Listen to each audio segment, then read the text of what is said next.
오늘 읽은 성경 본문의 단락 위에 적혀 있는 제목이 성경마다 조금씩 다르겠지만 제 성경에는 이렇게 적혀 있습니다. 출애굽 여정 목록이라고 되어 있습니다. 출애굽 여정 목록. 민수기 33장 1절에서 4절이 시작되는 이 말씀 위에 이 제목이 적혀 있습니다. 민수기 33장 전체는 이스라엘 백성들이 출애굽 후에 광야를 거쳐 가나안 땅에 들어가기까지 머물렀던 이 굵직굵직한 이정표들이 다 기록되어 있는 목록들입니다. 정복해야 할 땅을 분배받은 32장의 말씀과 33장 48절, 49절 말씀으로 미뤄보면 지금 장면은 이스라엘 백성들이 정복해 나가야 할 가나안 땅을 눈앞에 두고 지난 40년 동안 광야에서 하나님께서 어떻게 자신들을 돌보셨는지 회상하는 장면입니다. 앞으로 치러야 할 두려운 전쟁들을 이겨낼 힘을 얻기 위해서 하나님께서 그동안 자신들을 어떻게 돌보셨는지 되새기고 있는 것입니다. 먼저 3절 4절 다시 한번 읽어보겠습니다. 시작. 그들이 첫째 달 15째 날에 라암셋을 떠났으니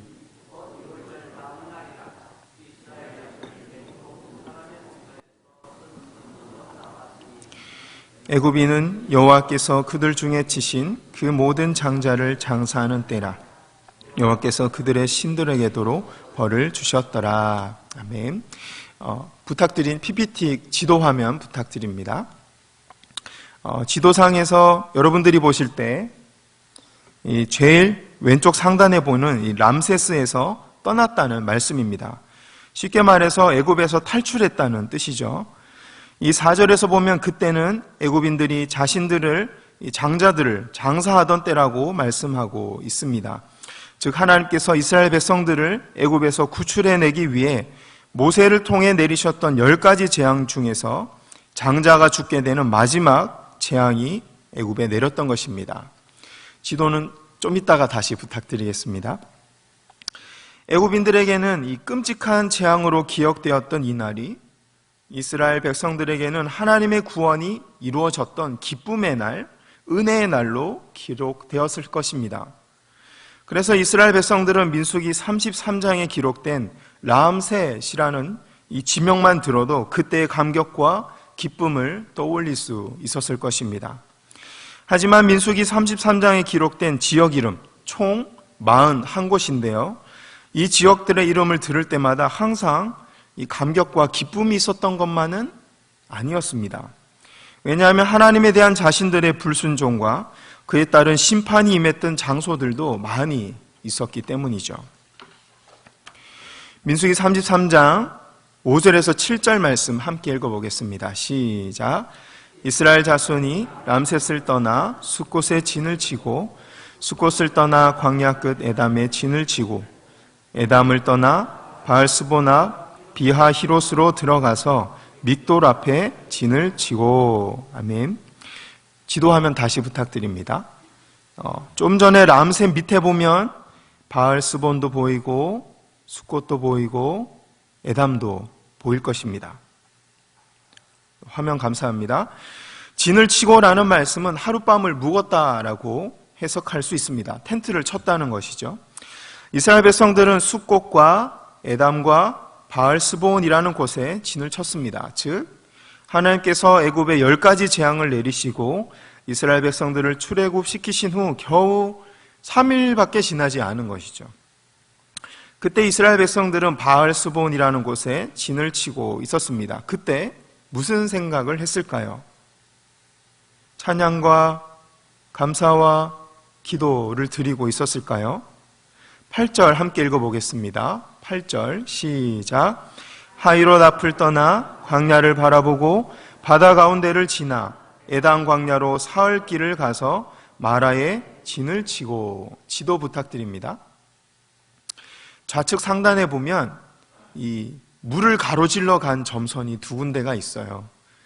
어느 곳이 홍해인지 어느 곳이 지나간지 정확하진 않지만 그 둘 중에 한 곳을 지나갔다라는 뜻입니다. 8절에 나오는 바다 가운데를 지나라는 말씀은 이스라엘 백성들이 홍해를 건넜던 사건을 가리키는 것입니다. 지도 감사합니다. 다시 질문해 보겠습니다. 홍해를 건너기 전 이스라엘 백성들은 비하히롯이라는 곳에서 무슨 생각을 하고 있었을까요? 홍해를 건너기 전, 출애굽 사건을 경험한 3일 후. 그렇습니다. 바알스본에서 이스라엘 백성들은 하나님을 원망하고 있었습니다. 자신들을 애굽에서 구해준 모세를 죽이려고 하고 있었습니다. 하나님의 큰 능력을 경험한 지 3일밖에 안 됐는데 그들은 하나님을 원망하고 있었던 것이죠. 이후 하나님은 이스라엘 백성들을 용서하시고 홍해바다를 가르시고 그들을 구원하셨습니다. 홍해를 건너면서 이스라엘 백성들은 하나님을 찬양할 수밖에 없었을 것입니다. 이스라엘 백성들은 바알스보온이라는 지명만 들어도 그때 저질렀던 죄와 하나님의 구원을 떠올릴 수 있었을 것입니다. 8절을 제가 다시 읽어드리겠습니다. 이 하히롯 앞을 떠나 광야를 바라보고 바다 가운데를 지나 에단 광야로 사흘 길을 가서 마라에 진을 치고 라고 되어 있습니다. 끝부분에 마라가 나오죠.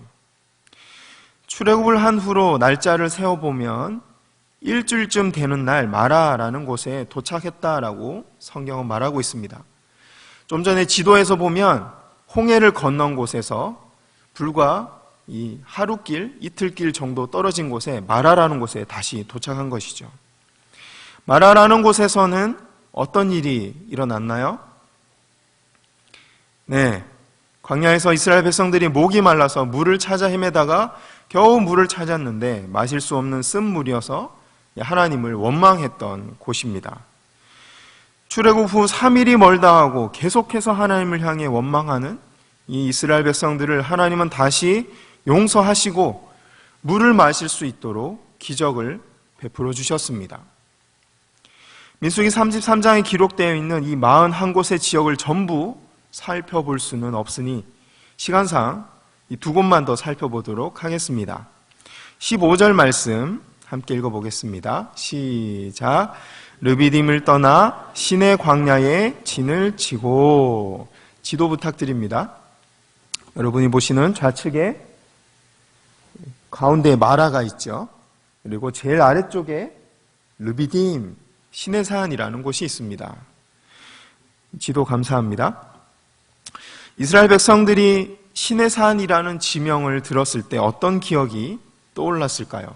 하나님의 산, 십계명을 받은 산, 번개와 구름과 불타는 가운데 계셨던 하나님, 그런 것들이 떠올랐을 것입니다. 또 다른 기억들도 있었겠죠. 그들은 모세가 하나님께 십계명을 받기 위해 시내산으로 올라간 사이에 백성들이 금송아지를 만들고 우상 숭배를 했던 기억들을 떠올렸을 것입니다. 이 사건 때문에 하나님은 이스라엘 백성들을 심판하셨는데 그 방법은 동족이 동족을 죽여야만 하는 심판이었습니다. 레위 자손이 칼을 들고 동족 3,000명을 죽여야만 했던 것이죠. 성경의 기록을 보면 너희 아버지와 너희 어머니와 너희 형제 자매와 이웃을 우상 숭배한 그들을 네 손으로 죽여야 한다라고 말씀했습니다. 이런 사건들이 반복될수록 이스라엘 백성들은 과연 약속의 땅 가나안에 들어갈 수 있을 것인지에 대해 믿음은 작아지고 의심은 커질 수밖에 없었을 것입니다. 하지만 하나님의 인도하심 안에서 이스라엘 백성들은 결국 가나안 땅에 도착하게 됩니다.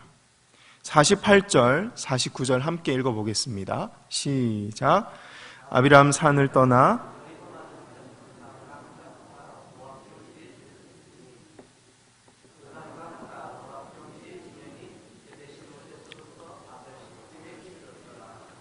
아멘.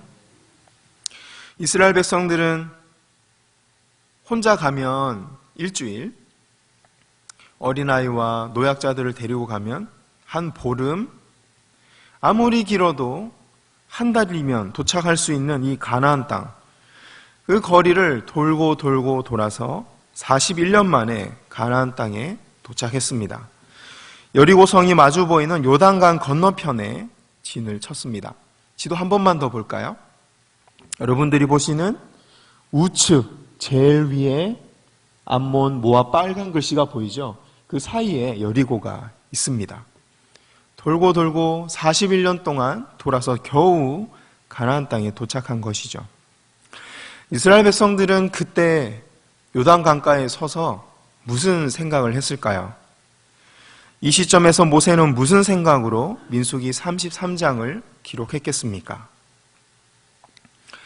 하나님께서 이스라엘 백성들의 불완전한 신앙생활을 받으시고 약속하신 가나안 땅에 이르게 하셨다라는 감격과 감사였을 것입니다. 앞서 살펴봤던 홍해바다 앞에 이 바알스본에서 애굽 병사들이 자신들을 죽이려고 달려올 때 이스라엘 백성들은 이제 내 인생은 끝났다라고 생각했을 것입니다. 마라에서 마실 물이 없어서 죽게 되었을 때 이스라엘 백성들은 광야에서 내가 이제 죽게 되었구나라고 생각했을 것입니다. 시내산에서 우상 숭배를 통해 3,000명이나 죽었을 때 이스라엘 백성들은 하나님이 우리를 버리시겠구나라고 생각했을 것입니다. 40년 광야 생활 가운데 이스라엘 백성들은 자신들이 구원을 받고 있는 것인지 고난을 받고 있는 것인지 자주 의심할 수밖에 없었을 것입니다. 그래서 약속의 땅 가나안에 과연 도착할 수 있을 것인지 확신할 수 없었을 것입니다. 하지만 하나님은 결국 약속하신 대로 이스라엘 백성들을 가나안 땅에 들여 보내셨습니다. 하나님께서 그토록 불순종하고 반역하는 이스라엘 백성들을 끝까지 용서하시고 약속하신 것을 이루어 주신 이유는 무엇이었을까요? 하나님은 우리의 신앙생활이 과정이라는 사실을 이해하는 분이시기 때문입니다. 우리의 신앙생활은 과정입니다. 시간이 필요하다는 것이죠. 과정에 대한 이해를 돕기 위해 걸음마하는 이 돌된 아기를 떠올려 보시기 바랍니다. 걸음마를 막 시작한 아기가 한 발짝 걷다가 넘어지고 두 발짝 걷다가 넘어집니다. 다시 일어나서 걷지만 마찬가지죠.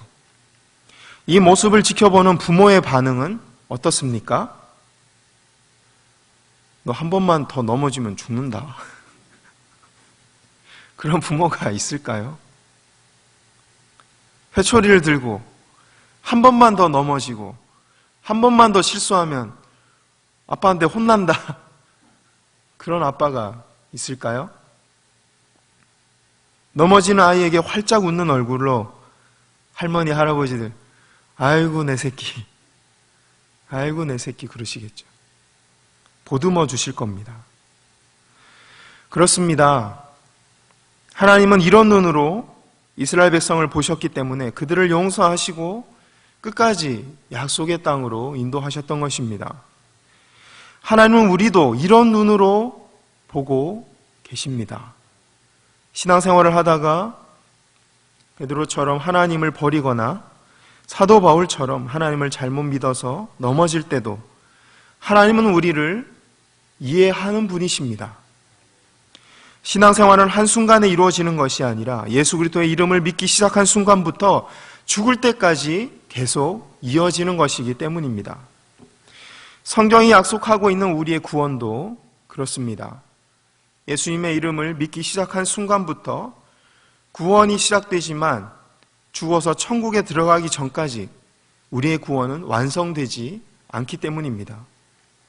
구원의 시작과 구원의 완성 사이에서 살아가고 있는 우리는 신앙생활 가운데 걸음마를 하다가 넘어질 수도 있고 달리기를 하다가 무릎이 까질 수도 있습니다. 하지만 하나님은 우리의 그런 연약함을 이해하는 분이십니다. 그래서 우리가 구원에 이를 때까지 우리를 떠나거나 버리지 않으실 것입니다. 다만 한 가지 주의해야 할 것은 자유와 방종을 구분해야 한다는 것입니다. 하나님께서 우리의 연약함을 이해하시고 구원해 주시는 분이므로 우리는 죄에 대해서 자유를 누려야 할 것입니다. 하지만 그렇다고 해서 하나님께서 용서해 주실 거니까 이 대충 신앙생활 해도 돼 라고 생각해서는 안 되겠죠. 하나님의 은혜를 가볍게 여겨서는 안 될 것입니다. 하나님은 우리의 중심을 보시는 분이시므로 항상 최선을 다해도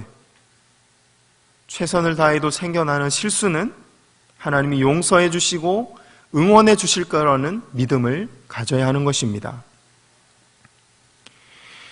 어느덧 2020년 봄이 왔고 봄을 즐기지도 못하고 코로나 때문에 이미 봄이 지나가고 있습니다. 올해 초에 2020년을 바라보며 계획했던 많은 일들이 있을 것입니다. 누군가에게는 성적을 올려야 되는 꿈이 있을 것이고, 누군가에게는 관계 회복, 누군가에게는 진학, 누군가에게는 다이어트, 누군가에게는 이성 친구를 만들고 싶은 바람이 있었을 것입니다. 이런 소망들을 실현하기 위해 우리는 많은 계획들을 세우지만 작심삼일로 끝나는 경우가 너무 많이 있습니다.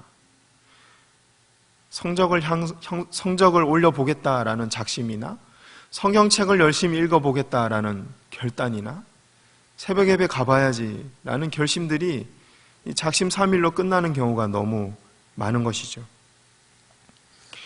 이스라엘 백성들은 말씀대로 잘 살아보려고 했지만 실수와 실패를 거듭했습니다.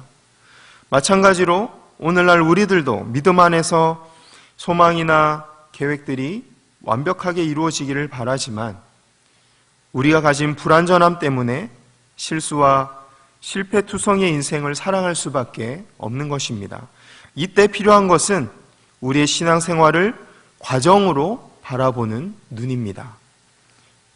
신앙생활은 어느 한순간에 이루어지는 것이 아니라 긴 시간을 두고 이루어진다는 것이며 하나님이 이 일들을 위해서 우리에게 수많은 시간과 기회를 허락하신다. 수많은 용서를 허락하신다는 것을 기억해야 하는 것입니다. 하나님께서 우리 한 사람 한 사람의 신앙생활을 과정으로 바라보시고 이해하시는데 우리는 우리의 신앙생활을 어느 한순간에 완벽해져야 할 어떤 것으로 착각하고 살 때가 너무 많이 있습니다. 그 결과 자기 자신과 주변 사람들을 용서하지 못하게 됩니다. 자기 자신에게 뿐만 아니라 주변 사람들을 기다려주지 못하게 되는 것이죠. 그래서 자신의 죄책감을 감추기 위해 늘 다른 사람의 잘못을 찾고 지적질하기 바쁜 그런 사람이 되고 맙니다. 이때 우리가 기억해야 할 것은 우리의 신앙생활은 과정이며 충분한 시간과 기회가 주어져야 한다는 점입니다. 하나님은 완벽한 나를 원하시는 것이 아니라 그저 하나님을 사랑하는 나를 원하시는데 나는 내가 완벽해야지만 하나님이 받아주실 거라고 오해하고 계시지는 않습니까? 아니면 내가 무언가를 완벽하게 해내야지만 내 마음이 편하고 완벽해야지만 남들보다 내가 더 나아 보이니까 그래서 완벽을 추구하고 계시지는 않습니까? 그것은 바리새인들이 추구했던 하나님을 기쁘시게 하는 신앙생활이 아니라 자기 자신을 만족시키고 자기 자신에게 우월감을 주는 신앙생활일 뿐입니다. 하나님께서 세워놓으신 십자가를 믿으라. 예수 그리스도의 이름을 믿으라. 그러면 네가 구원을 받으리라. 그것보다 더 높은 기준을 요구하는 신앙생활은 교만일 뿐입니다. 하나님은 완벽주의를 원하시는 분이 아니시기 때문입니다. 현재 우리는 코로나 바이러스 때문에 일상생활이 무너지고 학업이나 다른 계획들을 제대로 이어가기 어려운 상황 가운데 놓여 있습니다.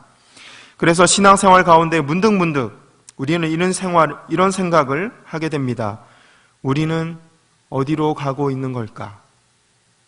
또한 자기 자신의 실패를 바라보면서 문득문득 생각하게 됩니다. 이 길이 맞긴 한 걸까?